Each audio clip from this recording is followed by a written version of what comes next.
This episode of the Orange is Orange or Browns podcast, part of the Press Play Podcast Network, is brought to you by our presenting sponsors, Aligned Health Center and The Place. In my ongoing conversation with Aligned Health Center's COO, Maria Giancola, we talk about the importance of personal patient care. Maria, I've enjoyed our conversations so much this season. I've enjoyed our laughs. We've talked about Forrest Gump. We've talked about all types of stuff. One of my favorite parts, though, is hearing you share your stories about some of your favorite patients, whether it's Anne on the jet ski or the did you say 6-hour-old baby you helped? Was that? Yeah. Mm-hmm. Yep. How important is patient care to Aligned Health Center? Patient care is the number one priority, 100% without a doubt. Our patients know that too. They feel that. They know when they come into our office that they're cared for. They know that, we want to know what's going on in their lives. It's not just, some mill where they're coming in and going out and coming in and going out. It's not like that at all. I mean, we really get to know them. We get to know their families. They bring their kids. I've got coloring books and iPads and, everything, under the sun to keep the kids occupied so that if they don't have, childcare, if they, somebody's homesick or whatever, and they need to bring one of the kids to be able to do their treatment, fine, come on, let them sit up at the front desk with us. We're all a big family there. Yep. And, our patients are incredible, absolutely incredible. And I'm not going to turn into a softie. I say that every time, but, a week doesn't go by where one of our patients does not bring me to tears. Yeah. And it gave me chills just even saying that. I do have a couple favorite patient stories. One of them, his name's Thomas. Thomas is a farmer. Guy's about 340 pounds, 6 foot, and I don't even know, close to 7 foot, 6'8", 6'9", 10, something like that. And this guy wears his jean overalls, and he came in and he was in so much pain, and he had lost the feeling in both of his feet. And it just really was depressing for him. It was really affecting his life negatively. And he didn't get to do the things that he liked to do. He didn't get to go work out on the farm. He didn't get to go take care of the animals. He didn't get to take care of the gardens and things like that. And he found us and went through our treatment. And he was probably about a month in. And I happened to be sitting up at the front desk one day. And Thomas came in. And he busted open through the front door and he said, "Maria." And I was like, "Thomas." And he goes, "You won't believe what just happened to me." And I said, "What?" And he said, "I was doing my morning walk through Walmart," which he does every day. Of course. He said, "I was walking through the front doors and I tripped over the front mat." And I was like, "Oh my gosh, Thomas, are you okay?" And he's got tears in his eyes. And he's like, "I'm wonderful." I'm like, "I don't get it, Thomas. I don't get it." He said, "I have been walking into that Walmart for 10 years.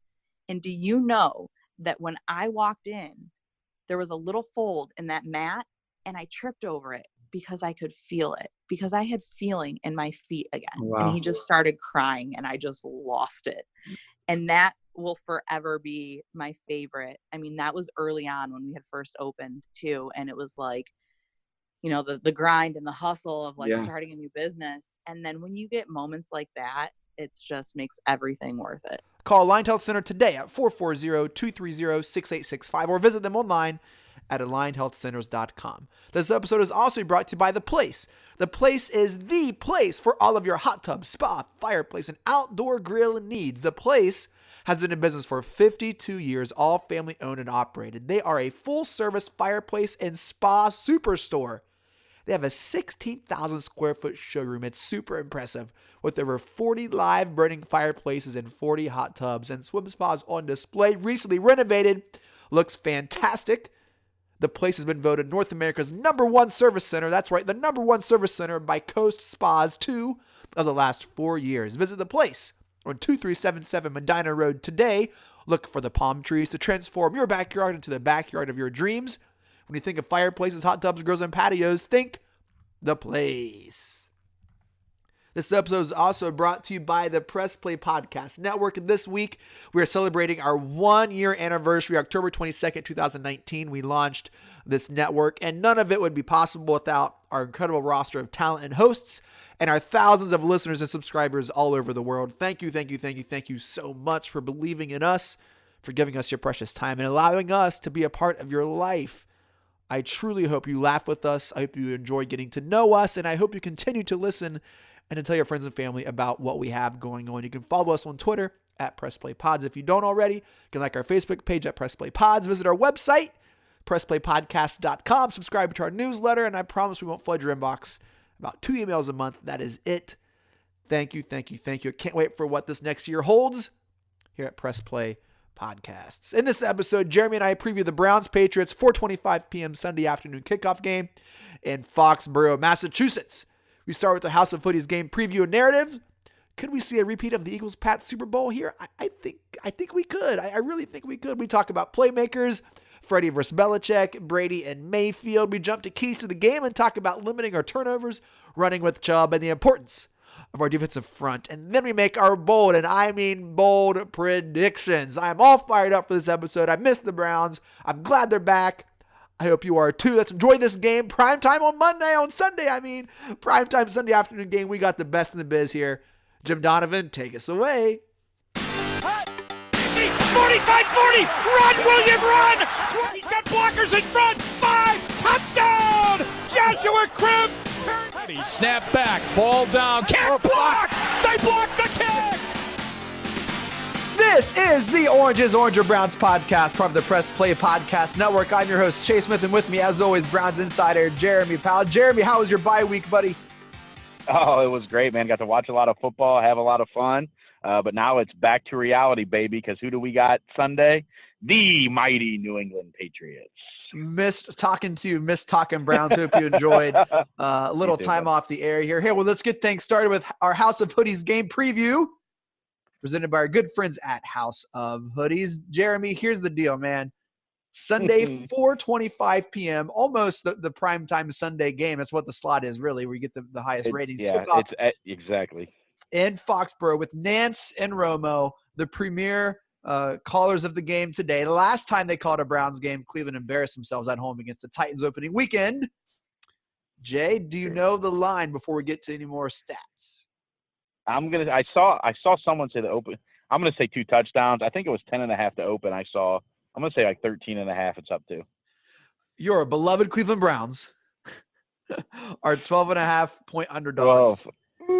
In New England against the New England Patriots. Here's the deal, man. The Pats are above and beyond better than any NFL team right now in almost every category. They're first in the power rankings. They're first in points per game. They're first in defensive points per games allowed at 6.9 through 7 games. What? Crazy, man. They're first in yards allowed per game. They lead the league with 18 interceptions through 7 games, which is just like Madden numbers here. They're second in the league with sacks with 26. The Panthers have one more at 27. They've scored 3 defensive touchdowns. I think their defense in fantasy football are the 10th highest points scored per standard format in ESPN.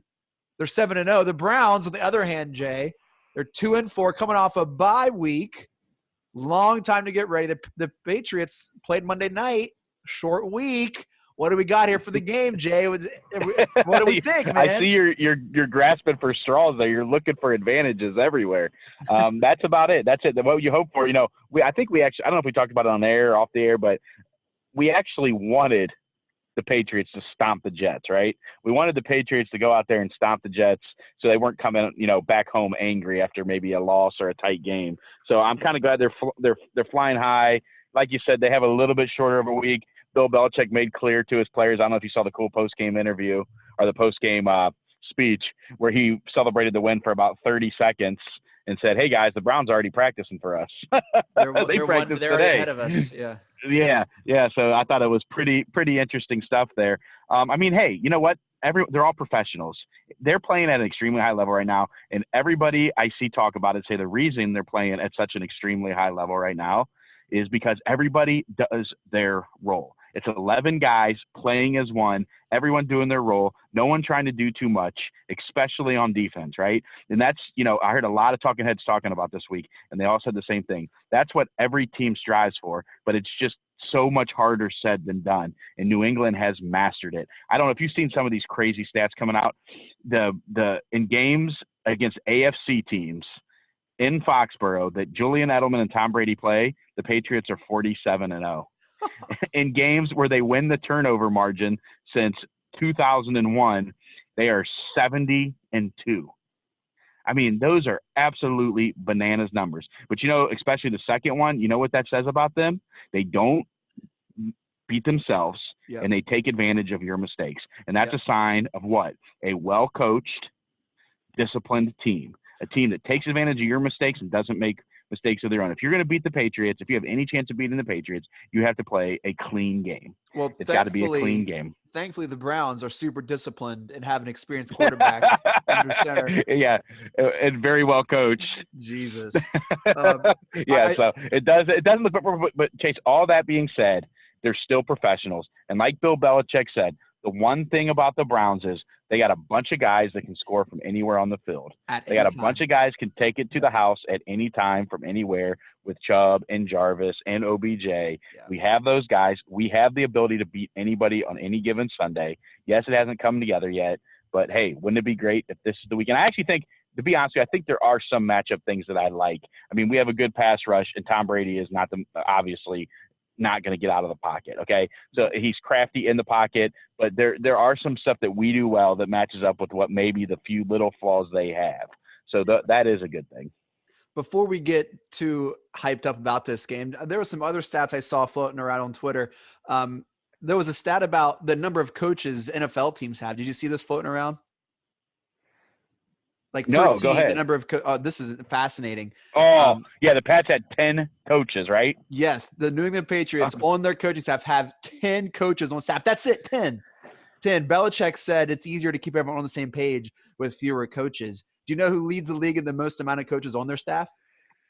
I don't know if I would say the Browns just because you're saying it, about 25. 27. The Cleveland Browns lead the league with coaches on staff at 27. It's funny. I actually did read a comment. I did not know how many coaches we had. I saw the 10 coaches for the Patriots thing, and I saw the 10 coaches for the Patriots, and the Bill Belichick's comment on that was, he was asked comment on it, that it's easier to control the message when you only have 10 guys. When you don't have a bunch of mouths saying the method, and that makes complete sense. Yep. That makes complete sense.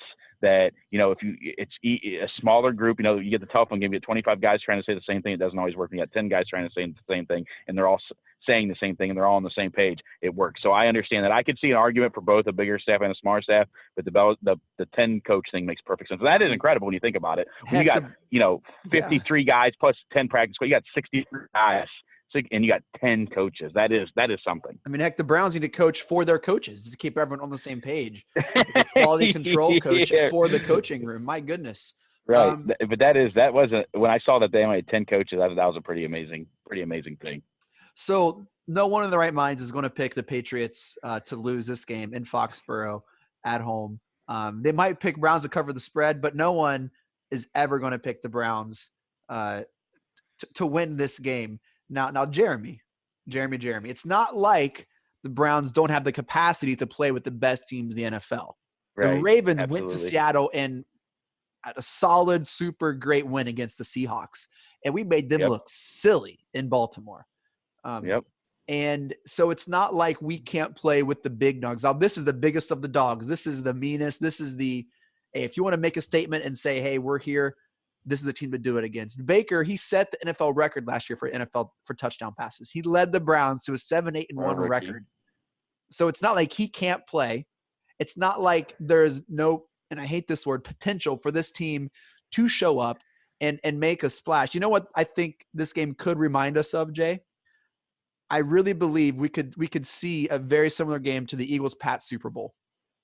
I look at that Eagles team, and I really think the Browns are kind of very similar to that. They have an incredible defensive line. The Patriots offense is actually worse than it was then, which is insane to say because they had Gronk. I know that they got some injuries. They just traded for Mohamed Sanu as well, but it's not like he's going to know what to do in 3 days. I just think this really could really quickly look like an Eagles-Pats Super Bowl game. And I wouldn't be too surprised if the Browns end up with the win here. Do you think that's a fair assessment? I don't know. I haven't studied the two teams enough comparatively to see if I think they're similar teams. But yeah, I mean, I would never be surprised by anybody winning a game because, like we said, it is the NFL. I've talked about this so much on the show that every single week, every game takes on a life of its own. The Browns have talent. Anytime you have talent, anything can happen. Like we talked about, you can go out and put 40 on Baltimore in Baltimore. That can happen because you got the talent to do it. But it's the consistency aspect where we're hurting right now. We have to consistently come out and show our talent. When you have talent, you can look good at any given time, and you can beat anybody on any given Sunday. Now, the problem with that, as we talked about, is the Patriots have the consistency. Now, what we're hoping for is, hey, everyone's going to have an off game. They're not going to play great every week. Are they going to overlook us? Are we going to play great? Are our playmakers going to make big plays in a big spot, like we talked about earlier on national TV with Romo and Nance calling the game? That's what we need. And actually, what I think we need to do is probably different from what Freddie thinks we need to do. But the last time the Browns upset the Patriots in a big way in 2010, Peyton Hillis ran the ball 29 times for 180 yards. I wouldn't mind seeing Nick Chubb run the ball 29 times, and we pounded at him a little bit and see how they respond to that. Because teams haven't really pounded them at this year, because outside of the Buffalo game, which was close, I think Buffalo lost them 16-10, and that actually was their game plan, run the ball and play good defense, and they lost 16-10. I think that's the formula for beating them is, can we run the ball, which I think we can, because I think Chubb's now at the level where the defense almost doesn't matter. I think he's that good of a running back that he's going to get yards against just about anybody. And we will still have the deep threat to keep them honest. So I think, in my opinion, is play the best defense we've played all year, run the ball, and pick your spots for big plays in the passing game is a formula to at least keep this game close. I didn't really enjoy my bye week because I found myself watching every Freddie Kitchens presser, and whew, that is rough. No, I give Freddie a hard. I think he handles them pretty well. But one of the things he's harped on a lot of these conferences this week is that he's an aggressive coach. He likes to be aggressive. He's an aggressive play caller. Yeah. And even the Pats coach, Belichick, he said the same thing, that Coach Kitchens is an aggressive coach. And so I don't really think we're going to run the ball 29 times, man. I've talked about this. I don't think it's in Freddie's DNA to be a run-first team. Yeah. I just think that's it. Because like I talked about this, and now that looks, Chubb's back practicing and he's going to be ready to go when he's allowed to play, I would run the ball 35 times between the two of them. I'm sorry, Kareem Hunt with Nick Chubb. Once you had Chubb will be back ready to play in Hunt will be back ready to play in 2 weeks. Yeah. If it was me coaching that team, they'd run the ball 35 times between those.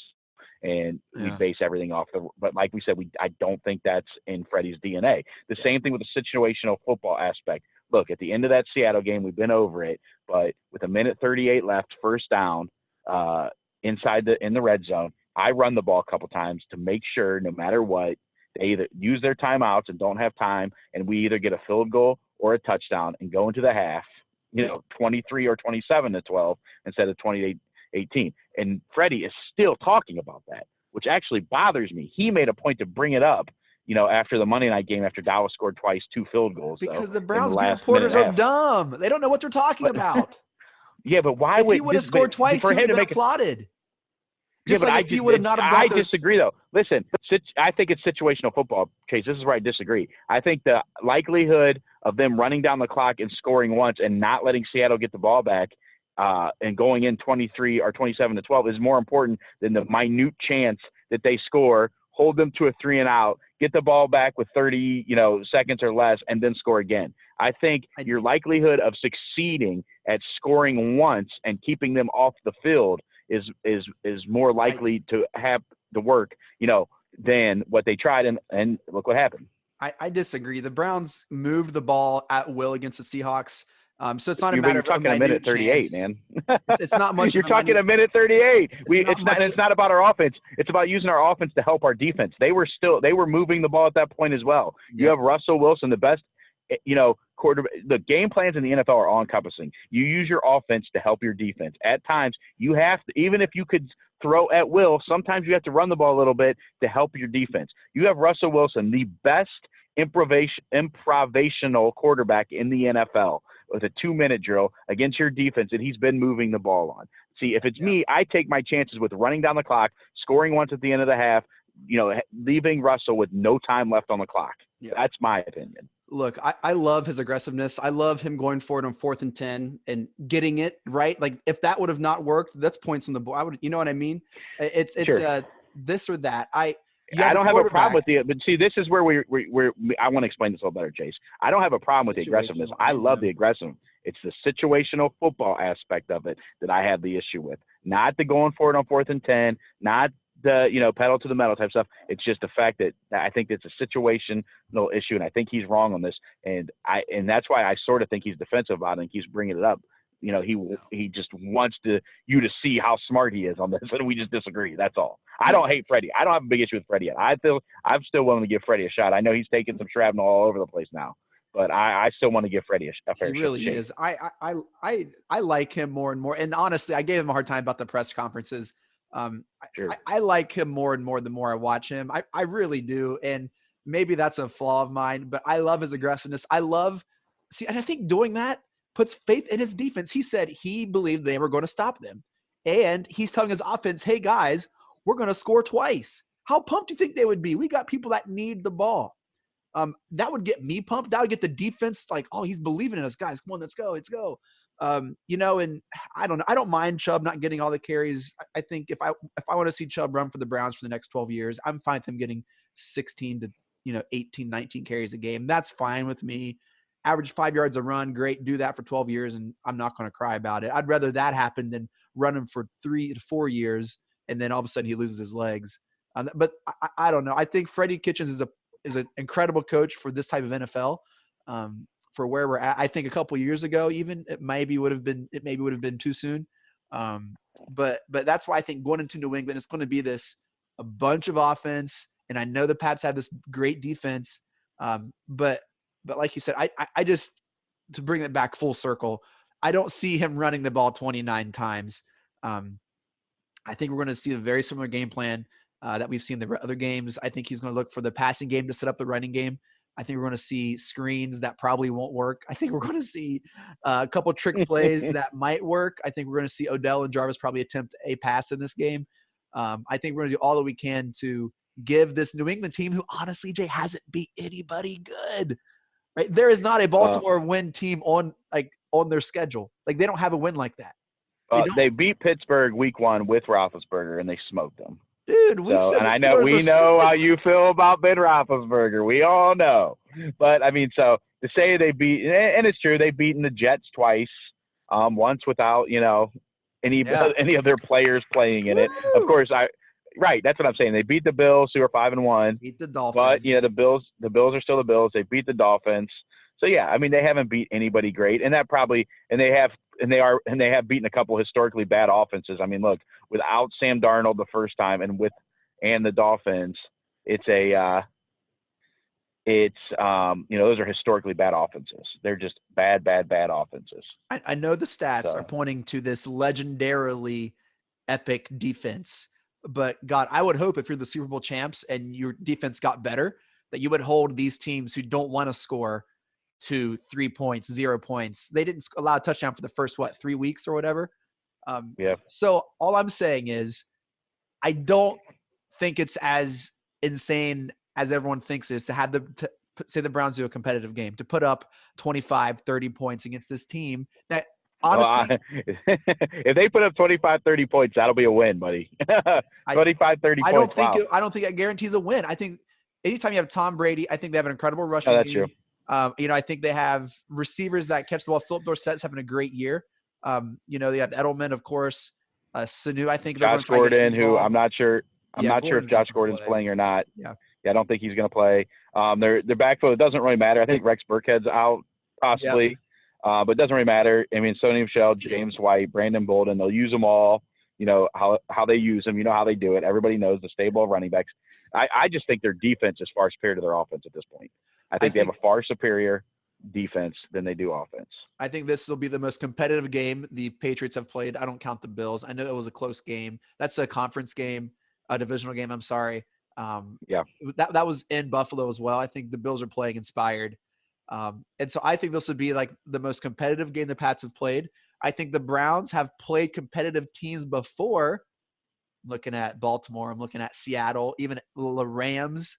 Right? Those are games that they had to really prepare themselves for, very similar to this game. I don't think the Browns are going to cower. I really don't.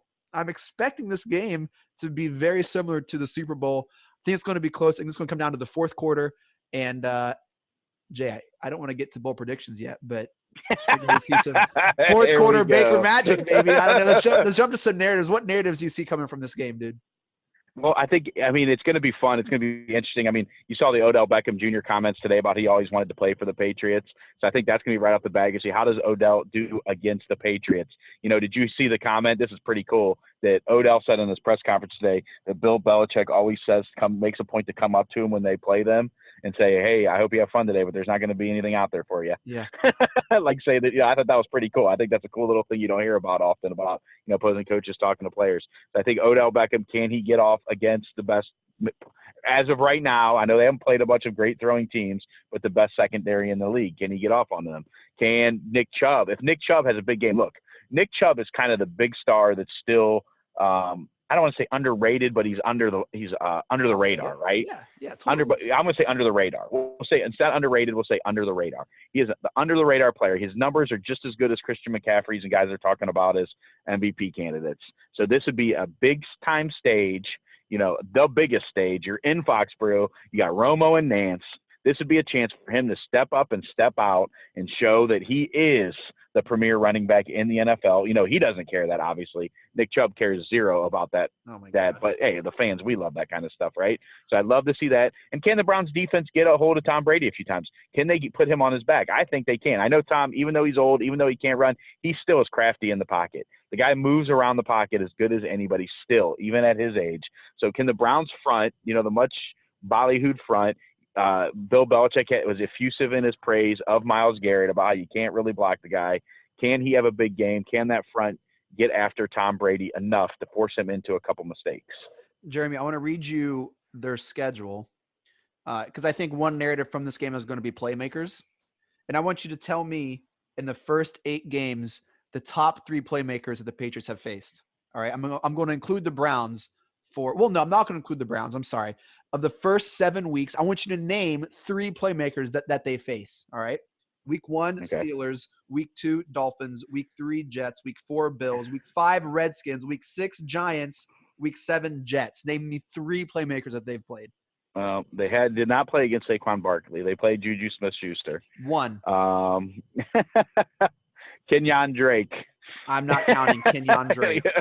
Yeah, I mean, no. I mean, I don't think Le'Veon Bell. You got to count Le'Veon Bell still, I think. 1.5. 1.5. Yeah, I know. Get your point, man. And I don't completely disagree. I think the Browns have the 3 playmakers the Browns have, Chubb, OBJ, and Jarvis, I think arguably are the best 3 playmakers the Patriots have faced. That's all I'm saying. I think a narrative from this game is going to be playmakers. I think playmakers that can turn the tide of a game just with one single play, whether it's a long run or a long bomb or just making people miss a play. I think Jarvis is going to be returning punts. OBJ, we might see OBJ back there. I just think the Browns are going to, like every team New England plays, Jay, give them their haymaker, their best shot. I think they're looking for a knockout all game. And that comes with being the best team in history, right? With the best coach in history, the best quarterback, is every team, especially in your home crowd, is going to give you their best shot. I think it's interesting. I think the playmakers are going to be a huge, huge narrative here. What other narratives do you see going into this game, dude? Well, and I think there's another little narrative, little story that could be interesting is Freddie Kitchens, the rookie head coach versus the master, Bill Belichick. Yep. Can he hang? Can he put together a game plan that is at least competitive in this game? I think that's a big narrative. Like we talked about before, big players on the biggest stage, I think is the biggest narrative. Can our big players, like you said, and I actually agree with that, this will be the best weapons they face far and away this year, and can those guys make plays on that big stage and make a name for them? Look, hey, what better way for the Browns to announce their presence to the NFL than to win a game, at 4:30 in Foxborough on the big stage? So, I mean, if you're a player, you know what, and players will tell you this is the kind of thing that big-time players live for. Oh, yeah. Okay, this is why they play the game, right? Yep. To be in this spot, in this position, and can these guys – and a lot of it come down to, can they protect Baker? Can Baker distribute the ball to these guys, and can they make plays? I mean, I'm excited for it. I'm going to be honest. I don't know that we're going to win this game, but I'm excited for the game. I think one other narrative we could see, Jay, is they were in commercials together. They went to the Kentucky Derby together. All right, the GOAT, Tom Brady, TB12, and his young protege, Baker Mayfield. It seemed like there was this pressure of passing of the torch Maybe it was preliminary and early, but it definitely kind of continued to echo as they were seen out together at the Kentucky Derby. This entire master Padawan kind of thing they got going on here. I expect at the end of the game, like a long, prolonged handshake in each other's ear at midfield. I think that'll be highlighted at some point during the game. What do you think? Yeah, no, I agree. I think there will be something like that. And could you imagine this one? Let me tell you that. Let me lay this scenario. Imagine they do win. Imagine the Browns do win. Imagine Baker has a huge game. Yeah. Imagine that at the 50-yard line after the game with Baker and Brady shaking hands. Imagine what that moment could be. So if Baker goes out there and and has that big moment, Statement imagine how cool that would be. Yeah. Statement win, and that moment after the game though, on national TV for the whole country to see. That that would be a fun moment, no doubt about it. Yeah, I think there is this reality where Baker does have this signature moment, this kind of like statement win. And I can see it now. I can see the cameras flashing. I can see maybe their breath coming out because it's a little cold in Foxborough, talking at midfield. Baker just listening. You know what Baker's not going to do? Go to his locker room and talk smack to the Patriots like freaking Bosa did whenever the 49ers wiped our butts, man. That's what's not going to happen. Freaking douche, man. Come on, man. It was super frustrating. Two guys that you officially don't like that we have talked about plenty on this show, right? Well, I'm just saying, Ben Roethlisberger and Nick Bosa. Like, dude, you had your fun on the field. Now be a professional and don't act like you're 12 at the locker room. Yeah. Anyway, that has been the game preview presented by House of Hoodies, your number one source for hockey-style NFL sweatshirts. They are super comfortable, super warm, and super stylish. They look great. I have one. I wear it all the time. I actually worn it so much I've already got a stain on it. I'm upset. I love it. It's great. Use promo code ORANGER at checkout to receive 20% off your order. Check out their entire NFL selection, not only Browns, but other teams as well at thehouseofhoodies.com. Follow them on Twitter at HOHoodies. Jeremy, tell me about your hoodie, man. You love it. I know you do. I love it, dude. You know what? I haven't worn it to a game yet because I almost wore it to the last home game, but then I was like, it's going to be a little too warm for this. But it is no doubt. I've told a bunch of people I was blown away with just how high quality and how nice this thing is, and it's comfortable, and it's just cool, and I love it, and I encourage anyone to go to House Hoodies website and get themselves a hoodie, and don't forget to enter our promo code, which is ORANGER, 20%. ORANGER.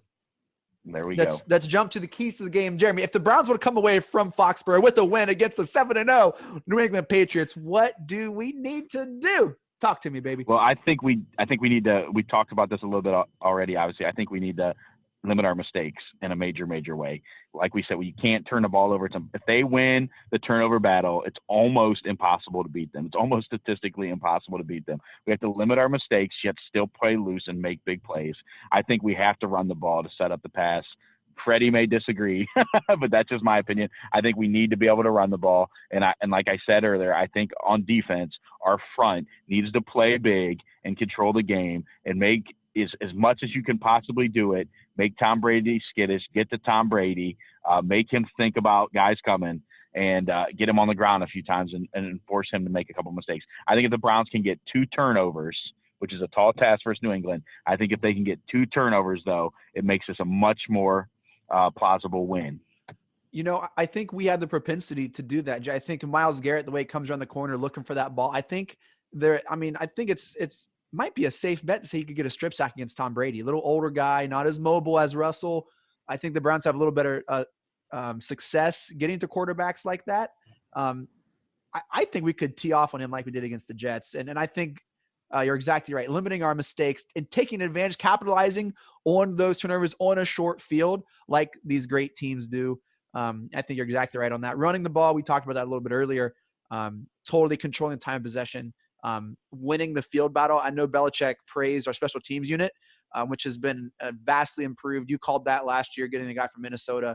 I have no qualms against our special teams. I mean, I know they had a block punt last week, but our punter's legit. Our kicker is super accurate. And I have no worries at all about kicking special which is great because now we've had a good punter for a while, but the hammer looks to be even better. But yeah, our kicking game finally, after since Phil Dawson's left, we've had issues with it, and now it looks like we've solved the kicking game. Like you said, we've had a couple penalties, not many. The coverage units have been great. We almost had the big, Hilliard took one back 70 yards. So everything minus that block has been excellent for the past 4 or 5 weeks. And your defensive front key is huge. I think they need to be really ball seeking. I think as they go to Sackbury, I think they can get to him. They have to look for that ball. I'm not sure if he's going to make too many bad throws, but I do think they can punch the ball loose, sack him. And I think Myles Garrett, who has tied for the league lead in sacks with 9, he has a knack for that, man. Of those 9 sacks, I would say maybe 4 are strip sacks. I don't have that in front of me, but I feel like every other game he has a strip sack, which is he's had I mean he's a guy that's always going for the ball, and that's what they're taught to do, and that's what you have to do. And like you said, if we could get a turnover or 2 from the Patriots, that'll help our cause greatly. And I think one final key to the game is we have to keep up with the Patriots. We can't let them run away with it. And I know that's kind of it's like a tug of war. Like as they score, you want to score, but even if it's just a field goal or something, we have to I think mentally put points on the board just so they can see that they can score. I think there's this mystique around this defense right now that they're this legendary, even though they're comprised of 2 former Browns starters who went 0-16, right? Isn't that insane? McCourty and Jamie Collins are making their career years again. Well, and McCourty has always been a solid player. He's not. I don't think he's a great player, but he's a good player. Jamie Collins has always been one of those guys that shows up when he wants to show up, and Bill Belichick just has a way of getting those guys to play consistently, and he's done it again. So let's jump to bold predictions. Hit me with the bold prediction. I mean bold, Jay, not like the Browns are going to get 10 first downs. I want a bold prediction, man. Let's go. All right. Here's a bold prediction. Let's go. The Browns will score their first special teams touchdown in a few years. This week, the Browns will have a special teams touchdown. That's what I'm talking about, man. That is what I'm talking about. I like that. What's it going to be? Let's just kind of narrow it down a little bit. Well, come on. I was going to go hey, I didn't think that far through. No, I'm just kidding. Let's say Callaway goes back punt back. Callaway, who hasn't returned many punts yet, will be in there on a punt that's from the deep in the Patriots end, and Antonio Callaway takes a punt back for a touchdown and shuts up his critics for a week. I hope so, that he does something good. I hope he doesn't return punts though, man. If we're deep in Foxborough in our territory, I want Jarvis back there, and I don't want Callaway. I don't trust him at all yet. So I would change the narrative for sure. So all right, I like it. Here's what I'm going to say. I think Baker's going to have a signature win. I think he's going to have a fourth quarter. I think we're going to win in the fourth quarter. Baker's going to have some magic, and this is the game where we say, there's the Baker we know. There's the Baker we love. There's the Baker from last year, and we're going to see that midfield Baker and Tom discussion, and it's going to be real. It's going to happen. The Browns are going to win. Let's go! Woo! Here we go, Brownies. Here we go. We're talking about the Super